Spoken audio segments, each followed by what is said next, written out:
Hi, I'm Andrew from Veganuary, and I'm here at Boulder UK in Preston with Alisha, who is a fellow vegan climber. So I just thought it'd be great to chat to her about climbing, her nutrition, and all things Veganuary and vegan food. So, hi Alisha. Hi. Tell me about yourself. Well, typically I'm a chemistry student, but I've taken a bit of a gap. But yeah, I'm a chemistry student, I climb, I work here.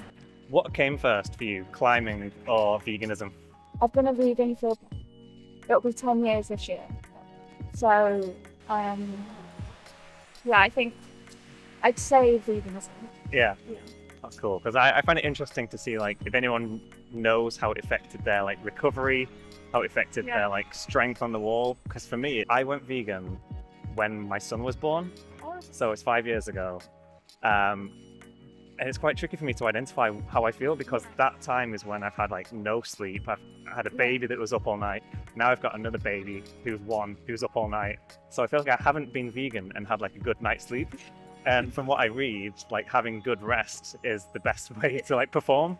So it's tricky for me. But how do you feel? Do you feel you recover well? Yeah, I think I do. Yeah. I think it's all about finding the right foods that make you feel fueled and feel recovered afterwards. If you're eating the wrong things, it's going to be in any scenario, whether you're vegan or not vegan. If you're not eating the right things, you're not going to recover. So I think it's just finding that balance, and it's taken a while to figure out what is correct nutritionally for me, and sort of a lot of reading and research around the best foods and what will fuel me the best. That sounds amazing. Sounds like you can teach me a lot.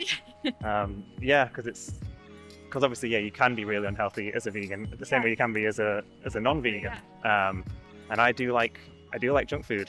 I've had a couple of vegan burgers in the past few days. They are nice. So you live quite healthily, do you think? Say so. I mean, I've always tried to live that way. So it's an important aspect of who I am. And I think it's people will always say, oh, vegan's synonymous with healthy. I don't think it always is. And I think that's a sort of a trap that a lot of people fall into. They think if I go vegan, I'll become healthy. It doesn't mean that it takes away the habits that were already there. And nowadays, especially, there's so many more alternatives to things that you can find things so easily to just replace the stuff that you already have. So true. Yeah, I think it's best to just kind of have a balance, because obviously I'm not a competitive climber by any stretch of the imagination, so I can afford to not be the healthiest. Feel like I'm enjoying certain treats once in a while, but try and be healthy as well. Yeah. Yeah. It's really important to find a good balance and enjoy food and enjoy veganism, because if you enjoy food, you will enjoy the process. And I think for a lot of people, it's they don't know what to eat. Yeah. And it's they feel everything will be stripped away, but that's not necessarily true. No, for me it was it was adding things. It opened up a world of food for me, because before I ate the standard meat and veg and potatoes or chips or something like that. You find so many new options. Yeah, since then it's lentil dals, curries, chilies, wraps, enchiladas with beans. I love it. So what is your favorite kind of pre-climb nutrition plan or meal before climbing?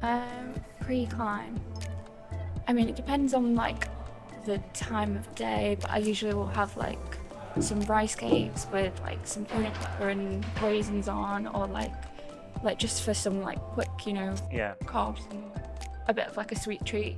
And then, or sometimes I'll have dates, sometimes I'll have figs, just depends what I'm sort of feeling in that moment. Or sometimes it'll be a bigger meal, so I'll have a wrap with some lentils, or just depends on the time of day and how I feel. Yeah, it seems like you go for a natural source of sugar with fiber and a bit of protein. Yeah. Yeah, sounds like a good balance. What do you think climbing has in common with veganism? Oh, that's a hard question, actually. I don't think I've ever thought of that. Maybe just the passion that's behind it. I feel climbers are inherently extremely passionate about the sport, and I feel vegans are also extremely passionate about being vegan and sticking true to that lifestyle. And I think maybe just the passion and that way of being sort of overlaps.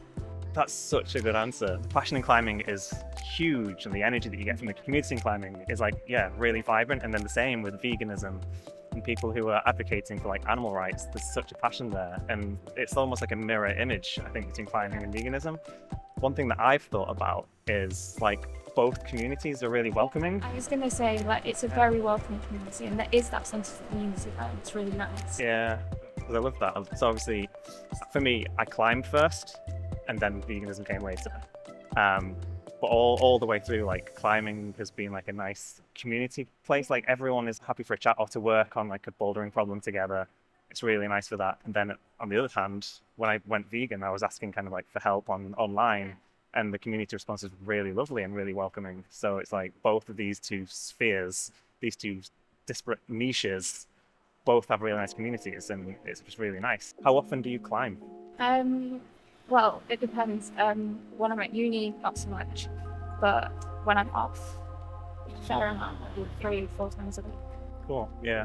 I think that's the thing, isn't it? If you aren't doing it professionally, it's there to enjoy as you can, as you have time. And that's the same for me. Like, sometimes I don't have time to climb. I have like family requirements. I can't do it as much as I want to, but then it is there still, and there's not really pressure.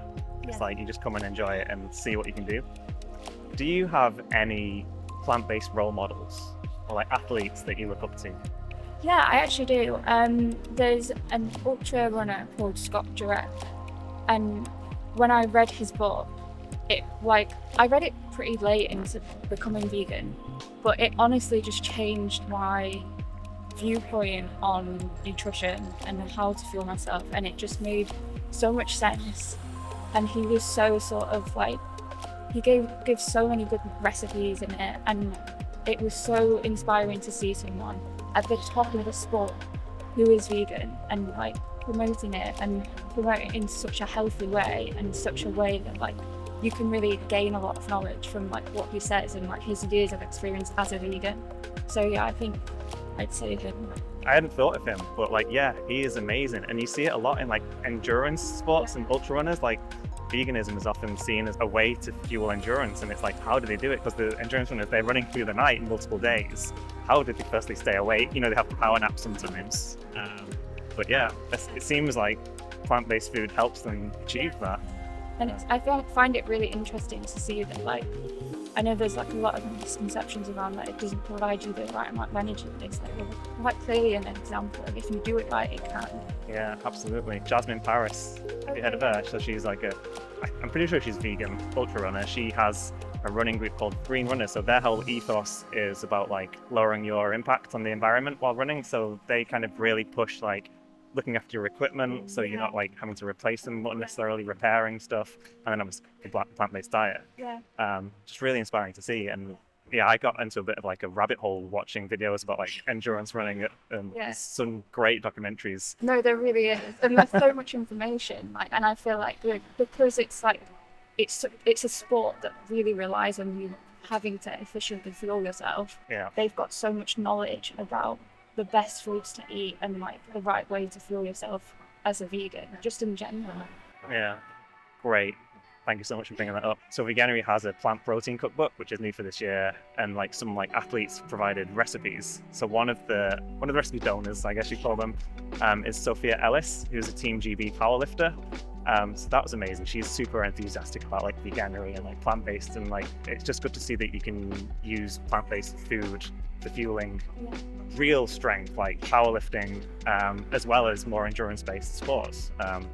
It's just really cool. You never really know what athletes eat all the time, but yeah, Venus Williams, vegan, top of her game for tennis, and then Alex Honnold has been reported to have like almost vegan diet. Really cool to see like in the climbing community.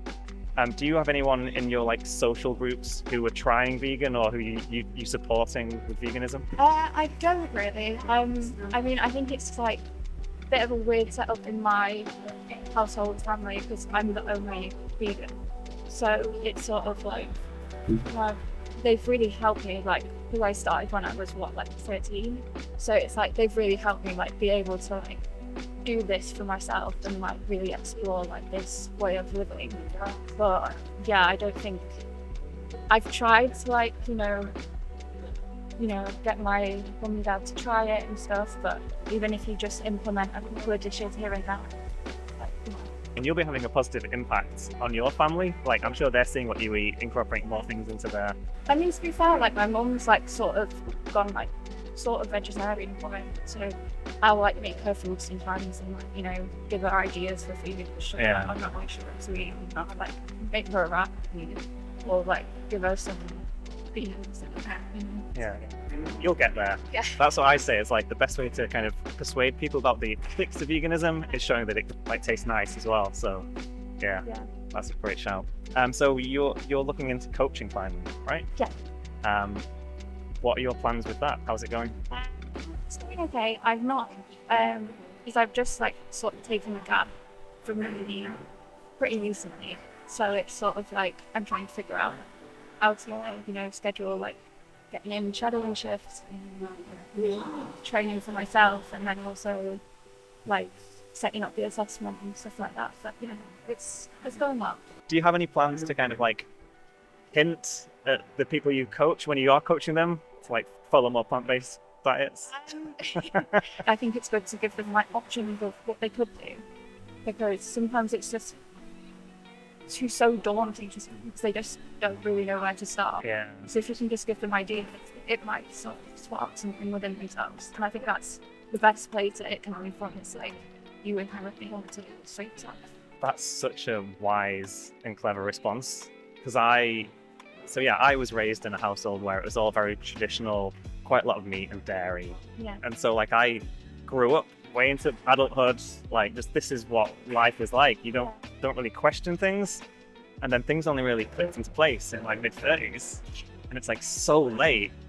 But again, it's like I was ready. I was making that choice, and it felt like the obvious decision for me. But I know, thinking back in my life, when I probably would have been like, what do you mean?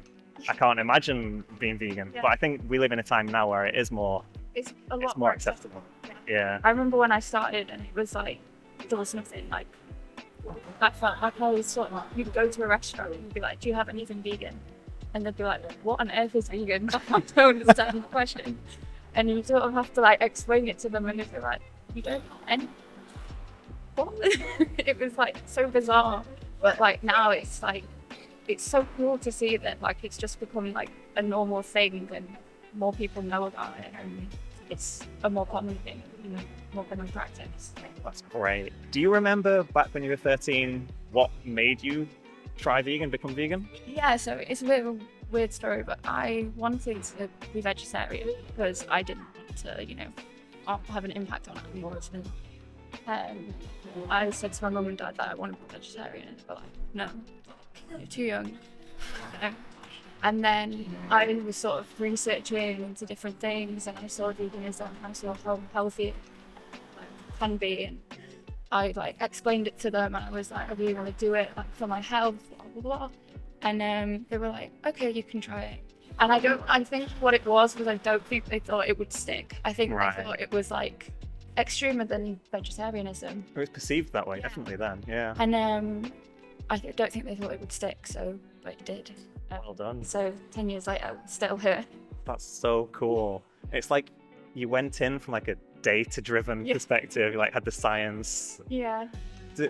That's interesting. Do you think, because you're studying chemistry, do you think that's like enabled you to kind of do the research, find out the positives? So yeah, I think it definitely has, and I think it's like the more I've read about veganism, the more it's made me want to like delve into like nutrition and like research more on that, because I just find it so interesting, like the different aspects of like how you can fuel yourself like even better and keep, you know, enhancing and optimizing your diet to just make it as good as it can be. Great answer. Right, nice to meet you, Alisha. Thanks for joining me. Yeah. We might have more climbing on the Veganuary channel. We'll see. But yeah, thanks for watching, everyone. And we'll see you next time. Bye-bye.